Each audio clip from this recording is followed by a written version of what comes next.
Travelling mini വ്ളോഗായാലും. അപ്പം ഞങ്ങൾ ഒരു ഷൂട്ടിന് പോവാണ്. സ്കൂളിലെ ടൈമിൽ എൻ്റെ അമ്മയും അച്ഛനും ഷൂട്ടിന് കൊണ്ടുപോകാറില്ല, കാരണം എനിക്ക് സ്കൂളിലുണ്ട്. അപ്പോൾ വെക്കേഷൻ ആയപ്പം ഇവർ ഷൂട്ട് വന്നപ്പം പുതിയ സിനിമയുടെ ഷൂട്ടിന് ഇനിയും ഞാനും പോവാണ്. രാവിലെ തൊട്ട് വൈകുന്നേരം വരെ ട്രെയിനിലിരുന്നുകൊണ്ട് നല്ല ഊരവേദനയൊക്കെ ഉണ്ട് കേട്ടോ. പിന്നെ ഇറങ്ങാൻ നേരത്ത് ഇറങ്ങണതിൻ്റെ കുറച്ച് മുന്നേയായിട്ട് ഞാൻ മുകളിൽ കയറി. അച്ഛൻ നല്ല ഉറക്കമാണ്, അമ്മ ഫുൾ ടൈം ബുക്ക് വായനയാണ് കേട്ടോ. അപ്പം ഞാൻ ഇതിൻ്റെ ഇടയിൽ നിന്ന് ഓരോ സാധനമൊക്കെ ട്രെയിനിൽ നിന്ന് വാങ്ങിയിട്ടുണ്ടായിരുന്നു. ജ്യൂസൊക്കെ എടുത്ത് കുടിച്ച് കുറച്ച് നേരം സിനിമയൊക്കെ കണ്ടിരുന്ന്. പിന്നെ നല്ല വേദന ഉണ്ടായിരുന്നു കേട്ടോ.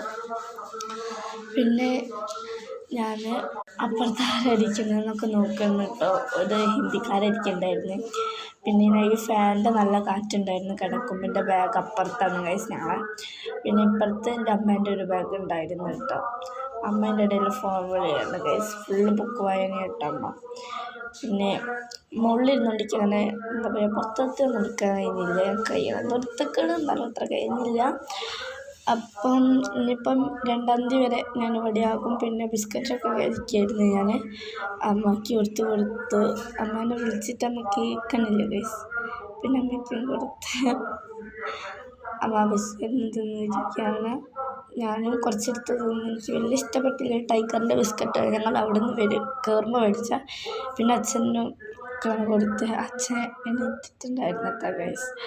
പിന്നെ നല്ല പാടങ്ങളും നല്ല അടിപൊളി ഡ്രസ്സുണ്ടായിരുന്നിട്ട് കാണാൻ പുറത്തൊക്കെ.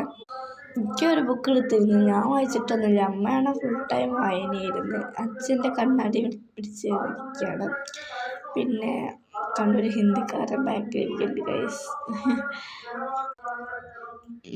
അത് ഹിന്ദിക്കാരൻ്റെ കൈ ഗൈസ് മുള്ളാണ് കണ്ടോ. പിന്നെ കുറച്ച് നേരം പോയി ഉറങ്ങിയിട്ടുണ്ടായിരുന്നു കേട്ടോ. കൈയാണ്. പിന്നെ വന്ദേ ഭാരതൊക്കെ കുറേ വട്ടം പോയിട്ടുണ്ടായിരുന്നു. പിന്നെ അടുത്തുള്ള ഏട്ടൻ്റെ ഫോണിൽ സിനിമയും കണ്ട് കുറേ ഇരുന്ന്. പിന്നെ ഞങ്ങൾ അവിടെ ഇറങ്ങിയിട്ട് ഞാൻ അവിടെ നിന്നൊരു പുളപ്പൊരി വാങ്ങിക്കാൻ നല്ല വില ഉണ്ട്.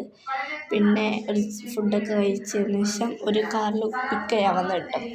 നമ്മുടെ ബാഗ് നല്ല സ്ലൈസ് പുതിയതാണ്. പിന്നെ ഞാൻ മസാല ദോശയാണ് കഴിച്ച് കഴിഞ്ഞിട്ടാണ് വീഡിയോ എടുക്കുന്നത്. ഒരു കാത്തുത്തിരിക്കുക കേട്ടോ. മസാല ദോശ റോസ്റ്റൊക്കെയാണ് വാങ്ങിയത്. പിന്നെ ഞാൻ കുറേ ഇങ്ങനെ ഒരു കാത്തുത്തിരുന്ന്. പിന്നെ ഒരു വന്നപ്പോൾ ഞങ്ങൾ പോവാണ്. ഞാൻ ഒരു ആര്യാസ് എന്ന് പറഞ്ഞ സ്ഥലത്തു നിന്നാണ് ഫുഡ് കഴിച്ചത് കേട്ടോ. പിന്നെ കണ്ടോ കാറ് വന്നപ്പോൾ അച്ഛനമ്മയും വഴക്കാണ്, അങ്ങോട്ട് പോവാന്നൊക്കെ പറഞ്ഞിട്ട്. അങ്ങനെ ഞങ്ങളെത്തി, കാറിൽ കയറി. അപ്പം ഇതാണ് ഞാൻ നിൽക്കുന്ന റൂം. സോ ടാറ്റാ.